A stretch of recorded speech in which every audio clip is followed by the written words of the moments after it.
So without further ado, for the welcome address, I would like to call on the Executive Director, Africa Polling Institute, Professor Bell Ihua. No. With this clap, is it for me? Professor.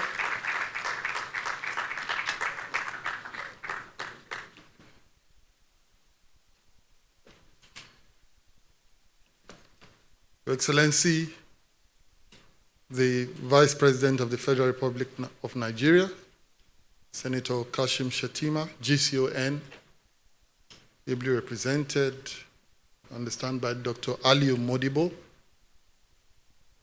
the chair of our dialogue, His Highness Khalifa Muhammadu Sanusi II, CON PhD, the Serikin Kano, and the leader of the Tijaniya Sufi Order, Nigeria.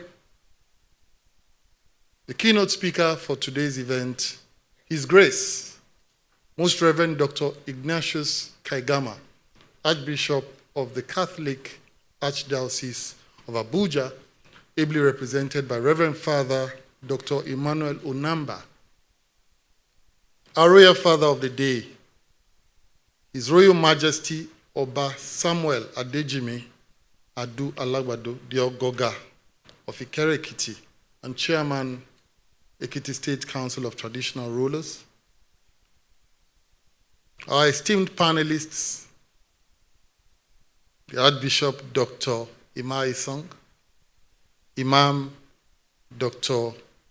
Mohammed Nurain Ashafa, Eze, His Royal Majesty Eze Felix Otuarikpo, and those who are still on the way.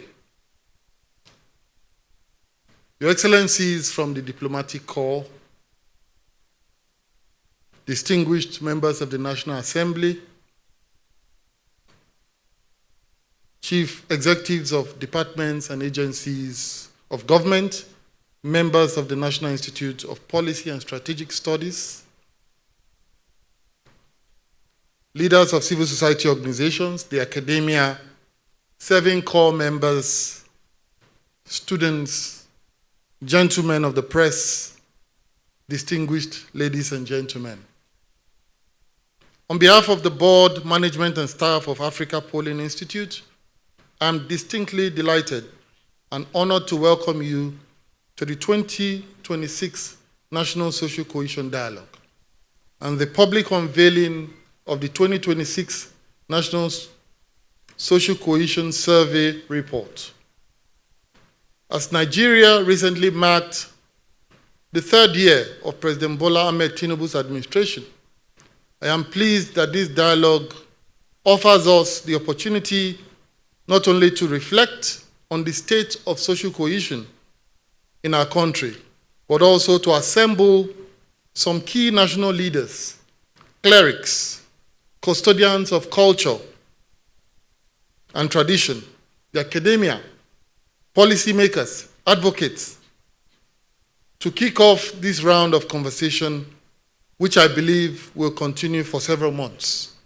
Africa Polling Institute is an independent, non-profit and non-partisan opinion research think tank which conducts opinion polls, surveys, social research and evaluation studies at the intersection of democracy, governance, economic conditions, markets, and public life to support public policy, practice, and advocacy in Africa. Our vision is to be a leading opinion research think tank in Africa, championing good governance by promoting access to credible data and to support state and non-state actors. And our mission is to conduct and disseminate credible Africa-led and Africa-owned opinion research studies to inform better decisions for a brighter and more prosperous nation and continent. Since our establishment in 2019, our institute has become a reference point for independent, credible, and scientific opinion polls of Nigerians with a team of research fellows, associates, analysts, and enumerators across the length and breadth of the country. We are constantly knocking on doors or ringing up citizens via telephone to seek their opinions as a bridge to link the government and the governed. In the last 8 years, we have provided over 500,000 Nigerians the opportunity to express their views on several topics affecting our national life. The Nigeria Social Cohesion Project is a Ford Foundation research grant, currently managed by Africa Polling Institute. In a nutshell, the concept of social cohesion refers to the strength of relationships and bonds among people. It involves citizens' willingness to cooperate for the survival and prosperity of the country, in spite of tribal, religious, social, and political differences. These two elements are important: survival and prosperity. They should be mutually inclusive. The 2026 Nigeria Social Cohesion Survey is a national citizen survey that builds upon 4 previous editions: 2019, 2021, 2022, and 2025. This marks our 5th round of conducting this survey, and it has been expanded in scope to cover 14 key indicators, namely identity, trust, social justice and equity, civic participation, tolerance, gender equity, disability and inclusion, impunity, corruption, national resource governance, polarization, security and peace building, coping strategies, migration, and self-worth and future expectations. The 2026 Nigeria Social Cohesion Index has been computed at 48.8%, 2 percentage points higher than last year's index of 46.8%, and the highest level recorded since the study commenced. Although the index remains marginally low, below the average 50% benchmark, this upward trend suggests that Nigerians continue to demonstrate resilience and a commitment to coexistence despite prevailing hardships. Particularly significant is the finding that for the first time since the survey's inception, the majority of respondents identified primarily as Nigerians rather than by ethnic, religious, or regional affiliations. This shift represents an important milestone in the country's nation-building journey and points to the strengthening sense of shared national identity. However, citizens' trust in government and public institutions remain extremely low. Conversely, religious and traditional leaders continue to enjoy significant trust among citizens, necessitating the theme of today's dialogue: strengthening the role of religious and traditional institutions as key agents of social cohesion.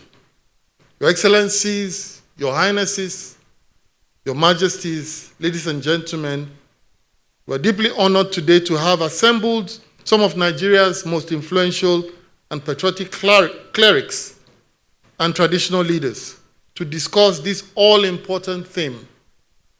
Beginning from the chair of our dialogue, one who needs no introduction, one who wears both hats, an erudite scholar who perfectly blends modernity and deep cultural heritage for both traditional and religious leadership.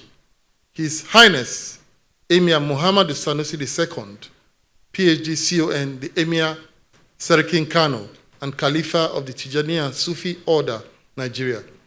He's been ably represented by Alhaji Mukhtar Ibrahim Bello, the Falakin Kano. Our keynote speaker for today is also one of Nigeria's most influential clerics, the Archbishop of the Catholic Archdiocese of Abuja, His Grace, Most Reverend Ignatius Ayao Kaigama, who's been represented by Reverend Father Dr. Emmanuel Unamba, the chairman of the Interreligious Dialogue Commission of the Catholic Archdiocese of Abuja. Furthermore, our Royal Father of the Day is His Royal Majesty Oba Samuel Adejimi Adu Alagbado, the Agirilala Ogbenu Otesoro II, the Ogoga of Ikere Ekiti and chairman of Ekiti State Council of Traditional Rulers, here present. Kabiyesi, you're most welcome. Thank you for honoring our invitation. For our panel session today, we are deeply honored to host the following dignitaries.